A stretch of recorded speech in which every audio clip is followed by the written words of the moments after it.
ይሄን ጸልዩ እናትጸልዩ ተብሎ የተላለፈ ትእዛዝ የለም። አሁን ይሄ መስቀል ምልክት ነው። ይሄንን ይዤ መገኘቴና ይሄንን በእኔ ላይ ማሳየቴ ሰይጣንን ያስፈራል እንጂ ሌላ ማንንም ሊያስፈራ ቤተክርስቲያንንም ሕጓን ሊያስጥሳት ስርዓቷን ሊያበላሽባት የሚችል ነገር አለ።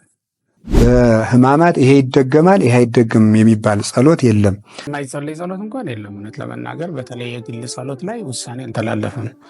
አንዳንድ ሰዎች እንዲህ ለማለት የሚያበቃቸው እንትን አለ። በዚህ በግብረ ሕማማት አንድ ውሳኔ አለ።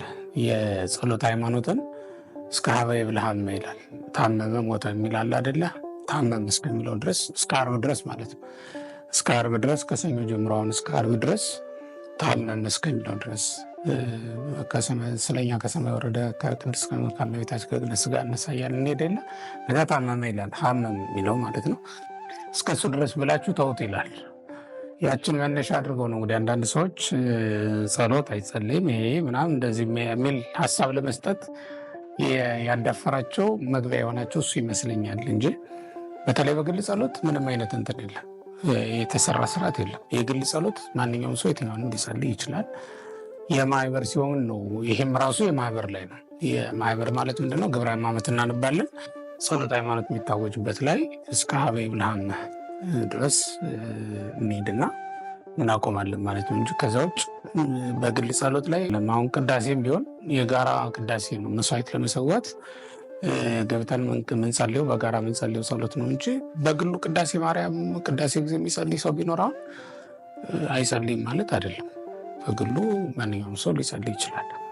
ምክንያቱም በግል ጸሎት ላይ የተሰራ ስርዓት ስለሌለ ነው። በአጠቃላይ ማማተብም በስማን ማለትም አሁን ከእንትን ጋር ምንም ያገናኘው ነገር የለም።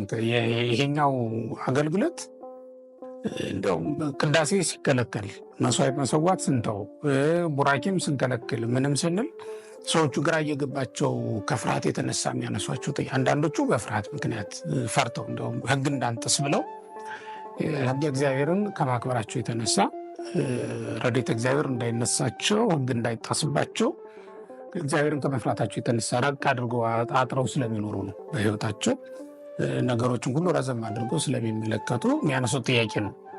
አንዳንዶቹ ደግሞ ካለማወቅ የተነሳ ዝም ብሎ ተነስተውም የሚያስተምሩ አሉ።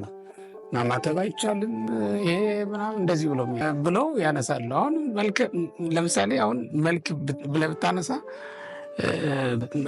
መልክ የማይጸለይበት ጊዜ አይደለም። የመልክአ ሕማማት እኮ እንጸልያለን፣ መልክ ነው። ሌሎች መልክአ መልኮች የሉም። በዚህ ሰዓት አንጸልይም። ለምሳሌ ውዳሴ ማርያም እንጸልያለን። አሁን ቤተክርስቲያን ዳዊት እንደግማለን በማህበር መልክአ ኢየሱስ ግን አናደርግም። ለምን? በዚህ ሰዓት ምንድነው ፊቱን የተጸፋበት ጊዜ ነው ብለን ስለምናመን መልኮችን ለገጽታ ለመልክከ እያልን መልክ እንትን ምንለው የምናቀርበው እንደዚህ አይነት መልክ አናቀርብም ነው። ይሄ የማህበሩ ነው። እዛው ላይ ማህሌት ላይ ለሚቀርበው ለማህበሩ የተሰራ ስርዓት ነው ማለት ነው። ማማተብም ቢሆን የተከለከለው ቡራኬ ራስን መባረክ ነው ብለው ስለሚያስቡ ነው ሰዎች። እንጀራ ሳንባረክ እኮ አንበላም፣ ሕማማት ስለሆነ ባርከን ነው የምንበላው። ሙሴ እኮ ለህዝቡ መናም ሲወርድላቸው ውሃም ሲፈልቅላቸው ባርኮ ነው የሚሰጣቸው። ጸሎተ ሙሴን ደግሞ ማለት ነው ንሴብሖን ደግሞ ጸሎተ ሙሴ ማለት ንሴብሖን ነው። ንሴብሖን ደግሞ ባርኮ ነው የሚሰጣቸው። እስራኤልንም ልክ እነዚያው እግዚአብሔር ይባርካችሁ ብሎ ነው። እግዚአብሔር ሎ ሊባርከው ያደገጾ ላይ የሚል ቡራኬ እኮ በኦሪቱ ነው ያለ። ህዝቡንም እንዲህ ባለ ቡራኬ ወባረኩ እስራኤል ወባረኩ ሙሴ ወአሮን ዘቡራኬ ወባረኩ ደቂቀ እስራኤል ዘቡራኬ ይላል። ደቂቀ እስራኤል ሁሉ ይህን ቡራኬ ይህን ምስጋና አቀረቡ ማለት ነው። እና ባርኮ መብላት ባርኮ መጠጣት ከጥንትም ጀምሮ ያለ ነው። ራስንም መባረክ ልክ እንደዛው ይኖራል። ወባረኩም እስራኤል እንዲህ ማን ነው ያዕቆብ ሁለቱን የዮሴፍን ልጆች ዋስተአለፈ እዴሁ አይደል ምንለው እጁን አመሳቅሎ ባረካቸው ይላል። ኤፍሬምንና ምናሴን ማለት ነው። በመስቀል ጸልቦ ነው የባረካቸው። ሙሴም በመስቀል አምሳል እጁ ተዘርግቶ ታይቷል። የመስቀል ምልክት እኮ ያኔም ነበረ። ክርስቶስ የተሰቀለበት መስቀል ነው፣ አማናዊ መስቀል ነው ያልነበረው እንጂ የመስቀል ምልክት ድሮም ነበረ። ሙሴ እጁን በዘረጋ ጊዜ እስራኤልን እየባረካቸው እኮ ነው። እና የተባረከ ሕዝብ ደግሞ ያሸንፋል። ስለዚህ እስራኤል ሲሄዱ ድል ይነሱ ነበር ማለት ነው። እንዴ እኛ አጋንንት እንዲሰለጥኑብን ነው እንዴ? ምክንያቱ ምንድን ነው? አሁን የመስቀል ምልክት ማንይዝበት ምንድን ነው ምክንያታችን? እንደዛ አንከለከልም። ለምን ካልከኝ ሙሴ በመስቀል ምልክት መታየቱ እንደ ነውር አልተቆጠረበትም፣ እንዲያደርገው ታዟል። ለእስራኤል ምድር መንሳትም አምጥቷል። የመስቀል ምልክት ይዞ መገኘት ጥንትም የነበረ ነው። አሁን ይህ የመስቀል ምልክት ነው። ይህንን ይዤ መገኘቴና ይህንን በእኔ ላይ ማሳየቴ ሰይጣንን ያስፈራል እንጂ ሌላ ማንንም ሊያስፈራ፣ ቤተክርስቲያንንም ሕጓን ሊያስጥሳት፣ ስርዓቷን ሊያበላሽባት የሚችል ነገር አለ።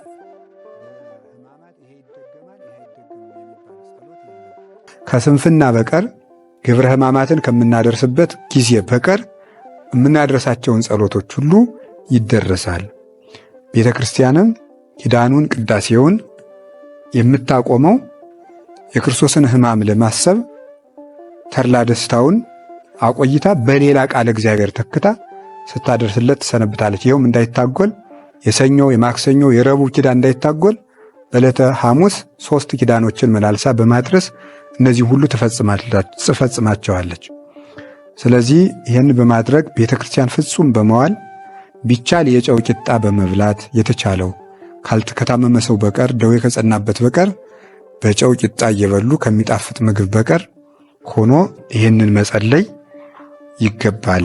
ቅዱስ ሳምንት ናት ይች ሕማማት ቅዱስ ሳምንት፣ ዓለም ነፃ የወጣባት ሳምንት ናት። ይችን ለማሰብ ተድላ ደስታን ትቶ ቅባት መቀባትን፣ ሽቱ መቀባትን፣ ሴቶች እንደሚገባ የሚያጌጡበትን ቀለበታቸውን፣ ወርቃቸውን፣ ሽልማታቸውን ሁሉ ትተው ያጌጠ ልብስ መልበሳችንን ትተን ጌታዬ ለእኛ እንደገና ወደ ኦሪት ተመለስን ወደ ጨለማው ሄድን ማለት አይደለም። ይሄ ሁሉ ሳለ ይህን ሁሉ መከራ ተቀበልክ ብለን ሞቴን አስቡ ብሎ ማቴዎስ 26:26 እንደነገረን ሞቱን ለማሰብ ሕማሙን ለማሰብ ፍቅሩን ለማሰብ ቤተ ክርስቲያን ይህን ሁሉ ስታውቅ ታደርገዋለች። ስለዚህ በዚህ ሳምንት ቤተ ክርስቲያን ተድላ ደስታ ያደረገ በዚህ ሰሞን ጌጥ ያጌጠ ደስ ያለው ይሄን ያደረገ ከሚስቱ ጋር አንድ ወይም ከባሏ ጋር አንድ የሆነ በመኝታ የተገናኘ መብል መጠጥን አብዝቶ የሚደሰት ሰው ቁጥሩ ከአይሁድና ከይሁዳ ጋር ነው ማለት ነው።